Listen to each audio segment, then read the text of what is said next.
Starting ದಿನಾಂಕ 24 December Gol Gumbaz police ಠಾಣೆಯ ವ್ಯಾಪ್ತಿಯಲ್ಲಿ ಹಕೀಂ ಚೌಕಲ್ಲಿ ಒಂದು ಕೊಲೆ ಪ್ರಕರಣ ದಾಖಲಾಗಿರುತ್ತದೆ, ವರದಿಯಾಗಿರುತ್ತದೆ. ಇದರಲ್ಲಿ ಒಬ್ಬ ಅಯಾನ್ ಅನ್ನುವನ ವ್ಯಕ್ತಿಗೆ 19 ವರ್ಷ ವಯಸ್ಸಿನ ಅಯಾನ್ ಇವನಿಗೆ ಯಾರೊಬ್ಬ ಕೊಲೆ ಮಾಡಿದ್ದಾನೆ ಅಂತ ಮಾಹಿತಿ ಬಂದಿರುತ್ತದೆ.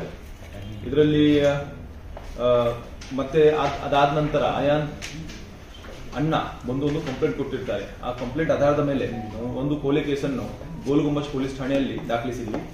ಇದರಲ್ಲಿ ಕಂಪ್ಲೇಂಟ್ ಪ್ರಕಾರ ಅಯಾನ್ ಮತ್ತು ಅವರು ಮತ್ತೆ ಕೆಲವು ಗೆಳೆಯರು ಎಲ್ಲ ಸೇರ್ಕೊಂಡು ಪುಣೆಯಿಂದ ವಿಜಯಪುರಕ್ಕೆ ಒಂದು ಮದುವೆಗೋಸ್ಕರ ಬಂದಿರ್ತಾರೆ.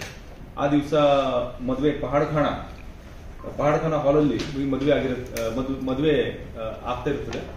ಇದರಲ್ಲಿ ಆರೋಪಿತನು ಇವನಿಗೆ ಅಯಾನ್ ಕಡೆಯಿಂದ ಇದರಲ್ಲಿ ಆರೋಪಿತನು ಒಂದು ನಿಶ್ಚಿತಾರ್ಥ ಮುರಿದೋಗಿದೆ, ಅದು ಅಯಾನಿಂದ ಮುರಿದಿದೆ ಅಂತ ಒಂದು ಸೆಟ್ ಆರೋಪಿತನಿಗೆ ಇರುತ್ತದೆ. ಮತ್ತೆ ಆರೋಪಿ ಬಿಜಾಪುರದವನು, ಇವರು ಪುಣೆಯಿಂದ ಬಿಜಾಪುರಕ್ಕೆ ಬಂದಿರ್ತಾರೆ. ಆ ಮ್ಯಾರೇಜ್ ಹಾಲ್ ಅಲ್ಲಿ ಇರುವಾಗ ಅಲ್ಲಿಂದ ಅಯಾನ್ ತಮ್ಮ ಗೆಳೆಯನ ಜೊತೆ ಪಕ್ಕದಲ್ಲಿರುವಂತಹ ಒಂದು ಚಹಾ ಅಂಗಡಿಗೆ ಚಹಾ ಕುಡಿಯಕ್ಕೆ ಹೋಗ್ತಾನೆ. ಅವಾಗ ಆರೋಪಿ ಸಹ ಅವನಿಗೆ ಹಿಂಬಾಲಿಸಿ ಅಲ್ಲಿ ಹೋಗ್ತಾನೆ. ಅಲ್ಲಿ ಹೋದ ನಂತರ ಆರೋಪಿತನು ಅವನ ಮೇಲೆ ಚಾಕುವಿನಿಂದ ಹಲ್ಲೆ ನಡೆಸಿರುತ್ತಾನೆ. ಇದರಲ್ಲಿ ಅಯಾನ್ ಮೃತಪಟ್ಟಿರುತ್ತಾನೆ. ಈ ಸಲುವಾಗಿ ಒಂದು ಗೋಲ್ ಗುಂಬಜಲ್ಲಿ 302 ಕೇಸ್ ದಾಖಲಾಗಿದೆ.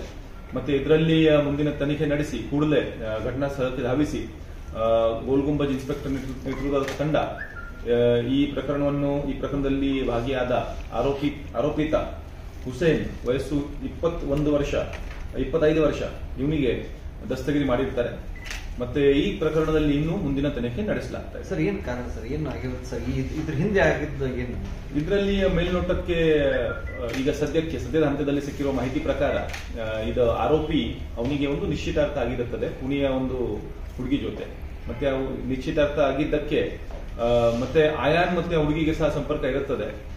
ಈ ಅಯಾನಿಂದಾನೇ ನನ್ನ ಮದುವೆ ನಿಶ್ಚಿತಾರ್ಥ ಒಂದು ಮುರಿದು ಹೋಗಿದೆ ಅಂತ ಒಂದು ಸಿಟ್ಟು ಆರೋಪಿತನಿಗೆ ಇರುತ್ತದೆ.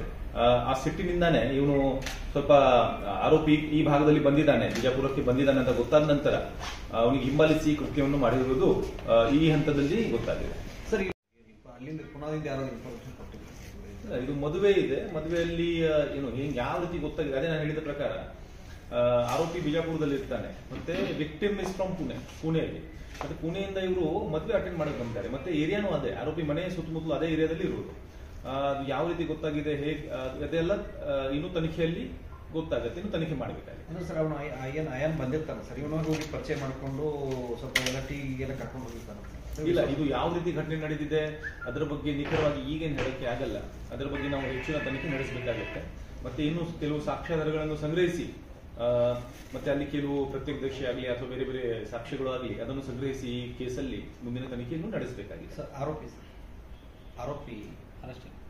ಅರೆಸ್ಟ್ ಆಗಿದ್ದಾನೆ. ಆರೋಪಿಗೆ ಈಗಾಗಲೇ ನಾವು ದಸ್ತಗಿರಿ ಮಾಡಿದ್ದೀವಿ. ಅವರಿಗೆ ಮಾನ್ಯ ನ್ಯಾಯಾಲಯಕ್ಕೆ ಪ್ರೊಡ್ಯೂಸ್ ಮಾಡಿ ಮುಂದಿನ ಕ್ರಮ ಜರುಗಿಸಲಾಗುವುದು. ಸರ್, ಅಯಾನ್ ಮತ್ತು ಆ ಹುಡುಗಿ ಎಷ್ಟು ವರ್ಷದಿಂದ ಲವ್ ಇತ್ತು ಆತನ ಏನಾದ್ರು? ಅಯಾನ್ ವಯಸ್ಸು ನೋಡಿದ್ರೆ 19 ವರ್ಷ ವಯಸ್ಸು ಅಷ್ಟೇ.